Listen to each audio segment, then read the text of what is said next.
The film opens with a hadith that says, "Sudden death is a source of peace for the faithful, but a cause of regret for those who disobey God." We then see a housemaid named Inda placing a cold compress on her daughter Ismi's forehead as she suffers from a high fever. A moment later, the lady of the house walks in, worried about Ismi's condition. She gently says that once they arrive in Yogyakarta, she'll buy Ismi a new doll. She reminds Inda that if she wants Ismi to stay calm, she needs to remain calm herself. Outside, Mr. Wiryo asks his daughter Retno if she has finished packing all her belongings because she is leaving for Surabaya the next day. Retno explains that she has accepted a teaching job there. Her father assures her that he will continue supporting her financially so she can live comfortably. Her mother also encourages her to listen to her father, and Retno finally agrees. After saying their goodbyes, the family leaves in their car. A short while later, Mr. Wiryo tells his wife that it's time for them to put their problems behind them and move forward together. But suddenly a pickup truck appears from the opposite direction. The driver has fallen asleep at the wheel, and the truck crashes head-on into their car. The scene cuts to nighttime. As soon as Retno hears about the accident, she rushes to the crash site. When she sees the lifeless bodies of her parents, she breaks down in tears. Then something impossible happens. Her father suddenly stands up and calls her name. As he begins walking toward her, Retno jolts awake. It was all just a nightmare. The next morning, Retno asks Inda how Ismi is doing. Inda tells her that the fever has gone down a little. While preparing food, Retno can't shake the feeling that letting her parents travel alone might have been a bad omen. Inda reassures her that it was only a bad dream and tells her to focus on her new job. She promises to take good care of Retno's parents while she is away. Trying to lighten the mood, Inda jokes about the wealthy people of Surabaya. She teases Retno by saying that she might find a rich husband there. Laughing, Retno replies that fate probably has a crazy man waiting for her instead of a rich one. Just then, someone knocks on the door. Inda goes to answer it, and moments later, Retno steps outside. The instant she hears the news, her world falls apart. The story then shifts to a hospital where we meet Wadi. Nearby, her husband Bagas is busy playing games on his phone while their young children run around. Frustrated, Wadi scolds him for acting carelessly at a time when the family is grieving and tells him to take the situation seriously. A little later, Retno arrives at the hospital. We learn that Wadi is her older sister. The two sisters head to the morgue, where they see their mother's body and break down in tears. Afterward, they visit their father, who is still alive but dependent on a ventilator. Retno blames herself for everything that has happened. However, Wadi argues that their father is only surviving because of the machines. She believes it is selfish to keep him alive in such a condition. Wadi points out that the cost of a single dose of his medication is enough to feed the entire family for a month. She asks who could possibly afford such expenses. In the end, the sisters decide that it would be better for their father to spend his final moments surrounded by his family. At their request, the doctors allow him to be taken home, and the necessary paperwork is signed. Back at the house, preparations begin for their mother's funeral. Together, the two sisters carefully wash and prepare their mother's body for burial. Meanwhile, the father was brought home in an ambulance. Soon after, Mr. Virio's second wife, Mrs. Game, arrived with her son, Tarjo. Some of the women gathered there immediately began gossiping about Mrs. Game. They also mocked Tarjo's sudden devotion to religion, questioning whether his newfound faith was genuine. Nevertheless, Tarjo respectfully greeted his stepsisters and prayed for the peace of his stepmother's soul. Mrs. Game apologized for not being able to visit the hospital earlier, explaining that she had been sick herself. She then asked for permission to see her ill husband, Mr. Virio, and Retno escorted her inside. Sitting beside her husband, Mrs. Game became emotional. Meanwhile, Tarjo stepped outside. Mrs. Game asked if she could recite verses from the Quran for her husband, and Retno agreed before leaving the room. Outside, she overheard a conversation between Tarjo and Wadi. Tarjo brought up the issue of his share of the family property, but Wadi quickly told him to stay in his place. Tarjo argued that their father's property could help solve many of their problems, and that their father would probably want that as well. Just then, a man named Mr. Shafa'at arrived and called Retno away. The scene then shifts to the evening. Everyone was gathered, offering prayers for the deceased woman. At the same time, Mrs. Game sat beside her sick husband, quietly praying. Suddenly, her glasses slipped from her face and fell to the floor. As she bent down to pick them up, she was shocked to see her bedridden husband sitting upright. Before she could react, Mr. Vireo began behaving strangely. When she tried to lay him back down, he sat up again, causing her glasses to fall once more. She eventually managed to get him back into bed and reached down to retrieve her glasses. That's when she noticed something beneath the bed, what looked like long strands of white hair. Suddenly, something yanked the hair away, and the bed appeared to sink downward into the floor. Terrified, Mrs. Game jumped back, but when she looked again, everything seemed completely normal. Then, without warning, she glanced at her husband and saw something horrifying in his place. She let out a blood-curdling scream. Hearing her scream, everyone rushed into the room. Mrs. Game frantically claimed that her husband had regained consciousness. However, when the others looked, everything appeared normal. Mr. Vireo was still lying motionless on the bed. Later, Tarjo privately asked his mother what she had actually seen. The scene cuts to the next day, when the mother is finally laid to rest. In the following scene, Wadi is shown searching through her father's belongings for property documents. Retno becomes angry, pointing out that their father is still alive and that looking for a will at a time like this is completely inappropriate. Wadi explains her situation, saying that she is only doing this to provide for her children. She reveals that her husband is useless and that she has been forced to carry all the responsibilities alone. Retno tries to reason with her, but the tension between the sisters continues to grow. But Wadi says that Retno will eventually leave after landing a good job, while her own last hope is her father's property. In the next scene, 3 women are complaining about the food, yet at the same time they're secretly stuffing their bags with it to take home. Just then, Mr. Shafad asks everyone to sit down so they can begin the prayer. Meanwhile, Wadi and Retno discuss selling their father's land so they can meet a potential buyer the next day. Soon, they join the prayer as well. While serving food to the guests, Inda is shocked when she sees Mr. Weo standing up. However, when she goes into Mr. Weo's room, she finds him lying in bed. The sight terrifies her. The following day, Wadi is at the market with Demas and Ruri. There, a man named Hendra approaches her and demands the rent for the house. Wadi asks for a little more time, but Hendra explains that he has already found a new tenant who is ready to pay in cash. Wadi pleads for mercy, reminding him about the accident that happened at her shop. It turns out that she had been selling fireworks without permission, and that's where the accident occurred. Nevertheless, Mr. Hendra gives her one final extension of 3 days and makes it clear that no more excuses will be accepted after that. At that moment, Tarjo arrives, and an argument breaks out between him and Wadi over their share of the inheritance. Tarjo claims that according to religion, the property should not be divided equally, otherwise they would be committing a sin. Wadi mocks his sudden devotion and insults him by calling him a drunkard's son and the child of a prostitute. In response, Tarjo insists that his mother is legally married, but Wadi continues attacking his mother's character. Furious, Tarjo fires back, saying that Wadi will end up homeless one day because her husband is useless. Enraged, Wadi slaps him across the face, and Retno quickly steps in to calm her down. The scene then returns to the house where everyone is still praying. During the gathering, Tarjo's mother says she needs to use the bathroom. Instead, she secretly enters her husband's room and places something beneath his pillow. Just then, Wadi and Retno walk in. Wadi snatches the object from Mrs. Game's hand and accuses her of plotting to kill their father. She says that while her son is demanding a share of the inheritance, she herself is trying to make sure their father dies sooner. Swearing before God, Mrs. Game insists that she was only trying to protect Weo. She desperately begs Retno to trust her, but even Retno tells her to leave the house and take her amulet with her. Humiliated, Mrs. Game grabs the amulet and rushes away. Soon after, the same 3 women start gossiping about the charm again. They suspect that Mr. Weo practiced black magic and that some mysterious force was protecting him.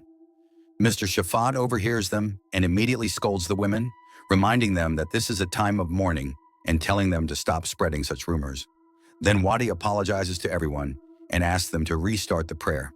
In the next scene, Mr. Shafat asks Retno why she hasn't been reading the Quran. He encourages her and tells her to speak up if something is bothering her. At that moment, Retno overhears an argument between Wadi and her husband and goes to check on them. Wadi's husband becomes extremely angry. He insists that he's only trying to take care of the family, but Wadi keeps misunderstanding him. Frustrated, he decides to take the children and return home immediately. That night, Wadi is staying in her father's room. Around midnight, she suddenly wakes up and sees her father sitting upright. His face is twisted into strange, unsettling expressions. Without warning, he grabs Wadi's hand with incredible force. She somehow manages to lay him back down and calls out for Retno. But as soon as she opens the door to leave the room, her father lunges at her and wraps his hands around her throat. Moments later, he releases her and mysteriously vanishes. Terrified, Wadi hurriedly packs her bag. When Retno arrives, Wadi tells her that she can't stay there any longer because her children are waiting for her at home. As Wadi makes her way back, the streetlights begin shutting off one by one in a bizarre pattern. Then she sees her father standing ahead of her once again. Suddenly, her father transforms into a demonic creature and charges straight at her. The scene fades into darkness. The next morning, Retno is shown holding a photograph of her parents. A flashback reveals that Retno and Wadi's mother, Virio, are furious because Virio had secretly maintained an affair for 9 years in hopes of having a son. The story then returns to the present. Inda rushes in and tells Retno to come with her immediately. When Retno arrives, she discovers her sister Wadi's lifeless body lying in the road, covered in blood. In the next scene, Inda tells Retno to stay calm and be patient. Meanwhile, Tarjo's mother suffers a minor heart attack. After examining her, the doctor advises her to undergo further checkups and leaves. As soon as Tarjo closes the door and turns around, he sees his father standing there. His father cryptically says, "He will come," and then suddenly disappears. Elsewhere, Wadi's husband tells Retno that his mother will take responsibility for the children while he looks for a job and tries to start a new life. He admits that being Wadi's husband was incredibly difficult and says he was never able to make her happy. He explains that on the night she died, he begged Wadi to come home with him, but she made it clear that she didn't need him anymore. After saying this, he walks away. The following morning, the police arrive to investigate Wadi's murder. They mention an argument that took place between Wadi and Tarjo at the market, and Retno confirms that the confrontation had indeed happened. Retno explains that there had been a dispute over the division of family property.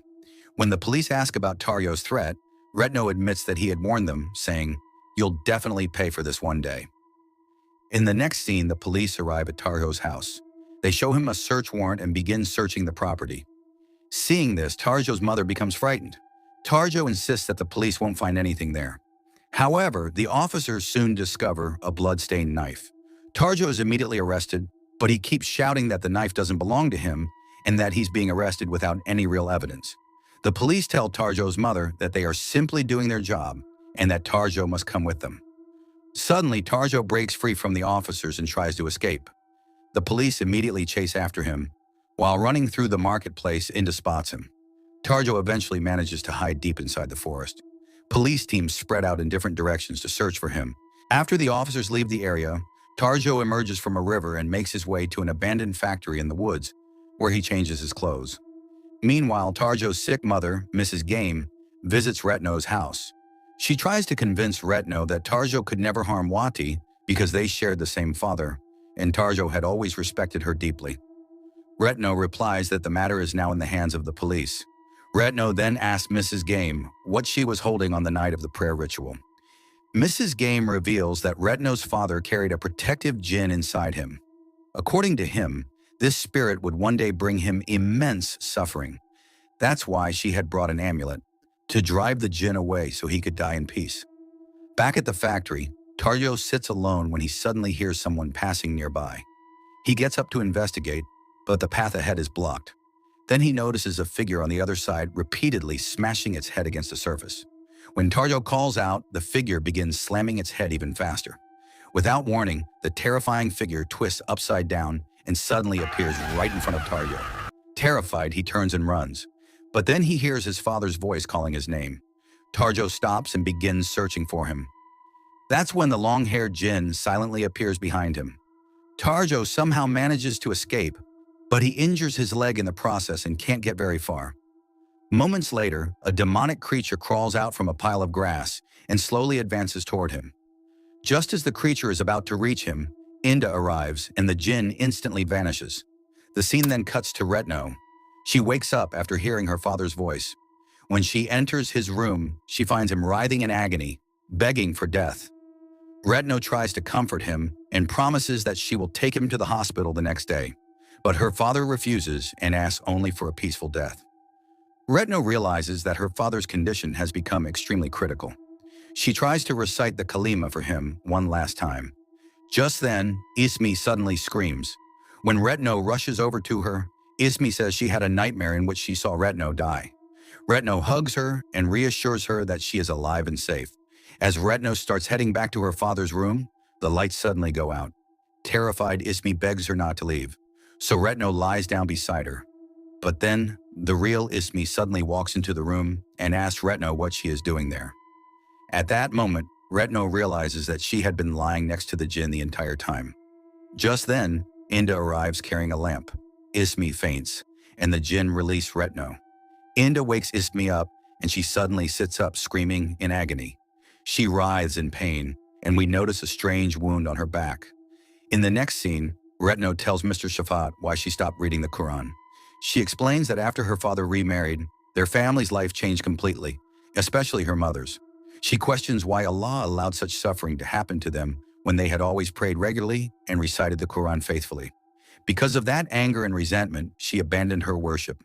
Mr. Shafa'at then gives her a verse from Surah Ad-Duha, which means, "Your Lord has not abandoned you, nor is he displeased with you." He explains that feeling anger is natural for human beings, but Allah is most merciful and never abandons his servants. Retno finally realizes her mistake. She then speaks about her father again, saying that all she wants is for him to have a peaceful death. Mr. Shafat agrees to help. He believes the jinn inside her father's body must have a specific purpose. He decides that they should summon the jinn and confront it face to face. Later, Retno enters her father's room and prepares to summon the jinn using the method Mr. Shafat taught her. Once everything is ready, she begins the ritual. Almost immediately, the atmosphere turns eerie, and she sees the jinn sitting on her father's bed. Trembling with fear, Retno asks who it is. The jinn replied, "I am Viryo." When she asks what it wants, the jinn answers bluntly. The answer terrifies Retno even more. She moves closer to her father, but the moment she turns around, the jinn lunges at her. Somehow, she manages to escape and run out of the room. The next day, Retno tells Mr. Shafat that she believes the jinn may be the very thing keeping her father alive against his will. Mr. Shafat assures her that he will do everything he can and promises to help her that very night. Meanwhile, Inda brings food to Tarjo, who has been hiding ever since he fled. As Tarjo eats, he wonders how that knife ended up in his house in the first place.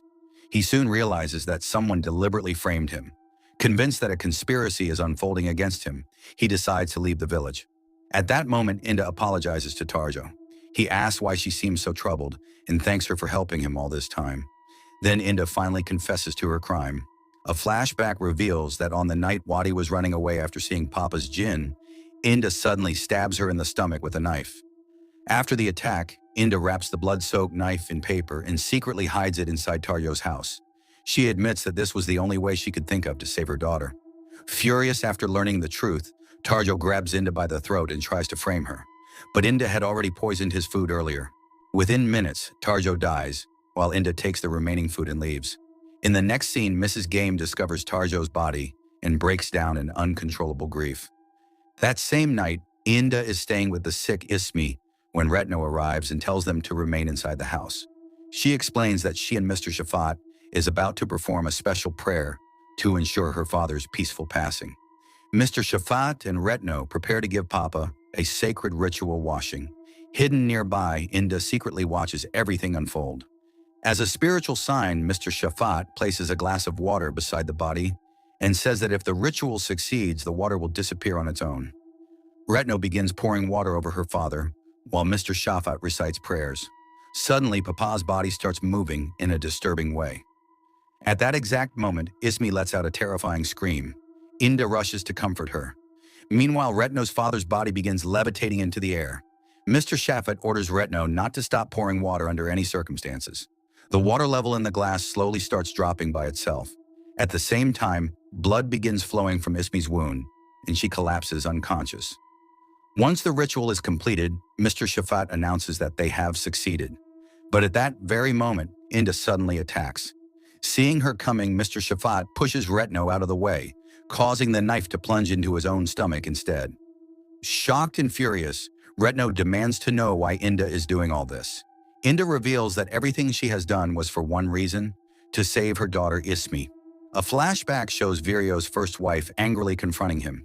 He had promised that Game would be his last wife, but instead he got his maid Inda pregnant. This means Ismi is actually Virio's biological daughter. Enraged, Virio's wife turns to black magic for revenge. However, the shaman warns her that the jinn protecting Virio is incredibly powerful and could harm her. So instead, she casts the curse on Ismi, causing the girl to become seriously ill. Virio promises Inda that to save Ismi, he will send his protector, the jinn, to watch over her. Back in the present, Inda explains that after Virio's death, the jinn will move into the body of one of his children. She wanted that child to be Ismi. That's why she murdered Wadi first and then Tarjo. Now Inda lunges at Retno with the knife. Retno fights desperately to stop her, but eventually Inda stabs her in the stomach. Retno's father suddenly screams once again. Inda then stabs Retno in the chest and tearfully apologizes. Just when it seems like everything is over, the jinn speaks to Retno. It tells her that if she accepts it, it will save her life. With no other choice, Retno agrees.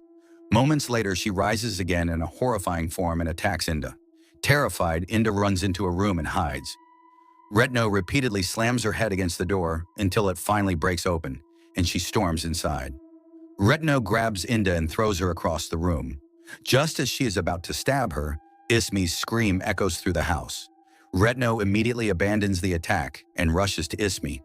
Inda follows behind, begging for mercy. She pleads that they can kill her if they want, but asks them to spare her daughter.